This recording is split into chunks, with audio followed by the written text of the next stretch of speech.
पंढरपूर शहरातील गुन्हेगारीला चाप लावण्यासाठी आता खाकी वर्दी सरसावली असून गुन्हेगारीची पाळेमुळे खणून काढण्यासाठी आता पोलीस प्रशासन अधिक सक्रिय झाला असल्याचं आढळून येत आहे। आता पंढरपूर शहर पोलीस स्टेशनच्या पोलिसांनी गांजा वाहतुकीवर पुन्हा एक धडाकेबाज कारवाई करत 4 किलो गांजा व एक कार यासह 5,79,120 रुपये किमतीचा मुद्देमाल जप्त केलाय।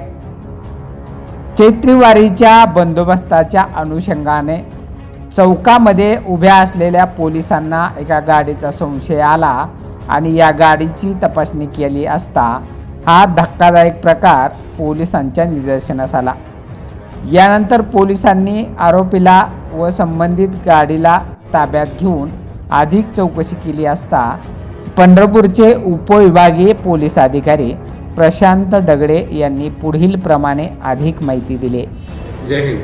काल 29 मार्च 2026 रोजी चैत्रवारीचा बंदोबस्त पंढरपूर शहरामध्ये तैनात होता।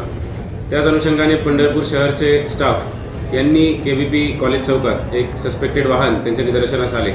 त्यांनी थांबण्याचा इशारा केला, ते वाहन थांबले नाही आणि मग पुढे जाऊन ते वाहन DVP मॉलच्या समोर त्याला अडवले व त्याची झडती घेतल्यानंतर असे त्यात आढळले की त्याच्यात 2 पॅकेट्स एक हिरवे पदार्थ त्याच्यामध्ये आहे। नंतर शहानिशा झाल्यानंतर ते गांजा सस्पेक्टेड असं त्याच्यामध्ये आहे असं कळतं आहे। त्याच्याच अन्वये ही जी काही वाहन होतं त्याचा वाहन क्रमांक आहे MH13BN 4868 आणि त्यामध्ये जो आरोपी आहे त्याचे नाव आहे माणिक चौगुले। हा आरोपी याच्यावर पहिलेसुद्धा अशा गांजा तस्करी व कन्झम्पशनचे गुन्हे दाखल आहेत आणि त्याचबरोबर हा जो एकूण असा 3.956 किलोग्राम अशा क्वांटिटीचा हा गांजा येथे जप्त करण्यात आला आहे। पंचनामा, व्हिडिओ रेकॉर्डिंग सर्व या ठिकाणी करण्यात आलेला आहे व गुन्हाही दाखल झालेला आहे।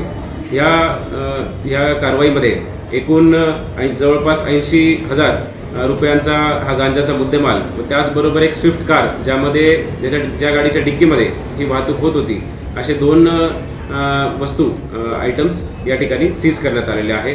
हा जो आरोपी आहे याचे फॉरवर्ड व बॅकवर्ड लिंकेजेस शोधण्याचा तपास चालू आहे। कुठून हा गांजा आलेला होता आणि तो कुठे जात होता, त्याच पद्धतीने कुठे हा उगवला जात होता, या सगळ्यांची माहिती या तपासामध्ये नक्कीच निष्पन्न होईल आणि पोलिसांची कठोर भूमिका व कारवाई या ठिकाणी आम्ही करत आहोत।